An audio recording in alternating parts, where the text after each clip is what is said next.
I'm back. Don't do what I just did. I just picked up a rock and threw it because it was being annoying. Don't do that in paleontology. There can be a lot of bad things under there. Luckily for me, it was just some black ants. It could have been a scorpion.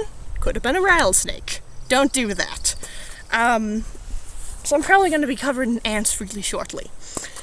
If you do have to, for any reason, move rocks, and there's ants on my computer now, use gloves. Gloves are helpful in just about any way possible. For one, the ants are still not happy with me. Shocking. For one, they protect your hands. From someone who is constantly smashing their fingers with rock hammers, these gloves are a lifesaver. And you're also probably going to be moving a lot of really heavy, really abrasive rocks.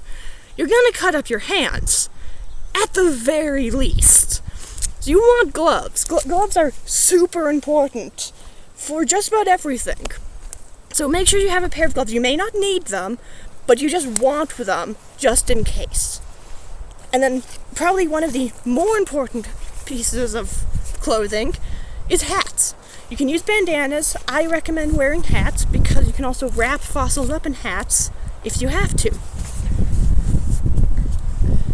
So it keeps the sun off your head, keeps you relatively shaded and cool, and if you find a fossil and it's fragile and you have to get out of the quarry that day, take your hat off and you wrap it up and you tuck it in next to your lunch, and then it's fine.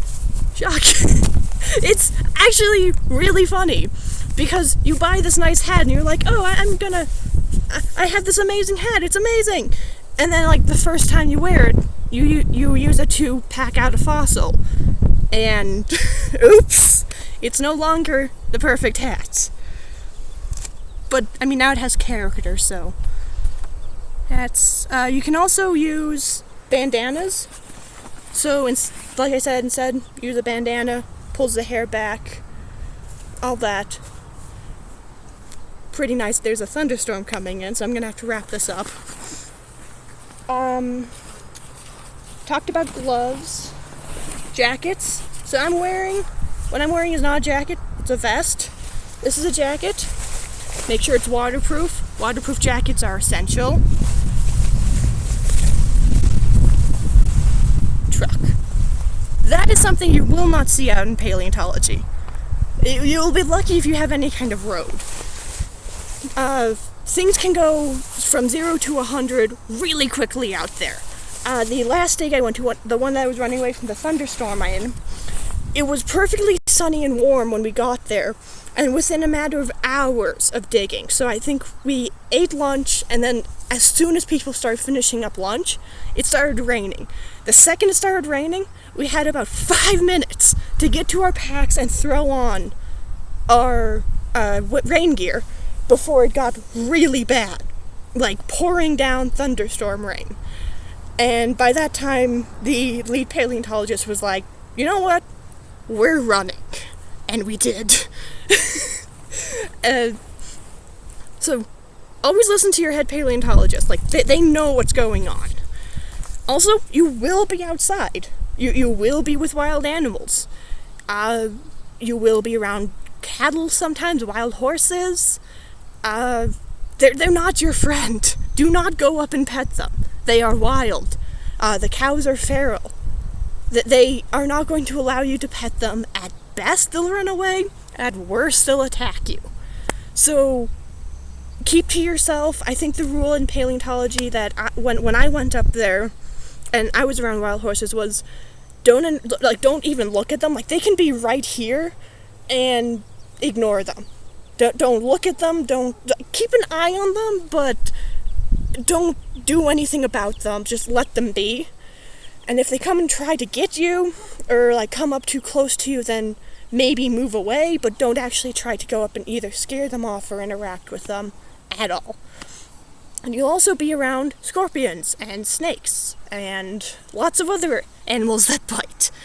So you always have to sort of keep some wit about you, because you are in nature. You are in a really wild spot where help will probably be hours, if that. There's some remote areas where you can only get there in a helicopter. So if you get hurt out there, you're kind of on your own for a while. So you need to be careful. And one of the biggest things that will hurt you is animals. So be careful. Fossil etiquette is probably one of the more important ones that I think a lot of people grasp, but I want to just reiterate it, is when you find a fossil, it needs to come out of the rock. The elements will wear it down if it doesn't. However, on private land, it belongs to whoever owns the land unless they say otherwise, or on BLM land, it has to go to a public repository. So if you find it and it's a vertebrate fossil, it has to go somewhere where the public can see it. So the Denver Museum is a public repository, I believe. So if you find a fossil on BLM land, it has to go to them. It can't go into your collection. The only exceptions are invertebrate fossils like ammonites. Ammonites, for whatever reason, and gastropods and stuff, you can keep. And you find a lot of them too, and I bet that's probably why. Like, you find rocks this big just covered in gastropods, sea snails. So you have to know what you're finding, and if you can, or if you can take it, or if you have to talk to someone. Of course, there are exceptions. I've been allowed to keep some really small vertebrate fossils in the past, just because it's flow and no one knows where it's came from. It's too degraded for us to be like, oh yeah, it belongs to this, or it goes with that. If you're not sure, check. Head paleontologists should know this. Just be mindful. Don't pocket any fossils that you don't know you can't keep.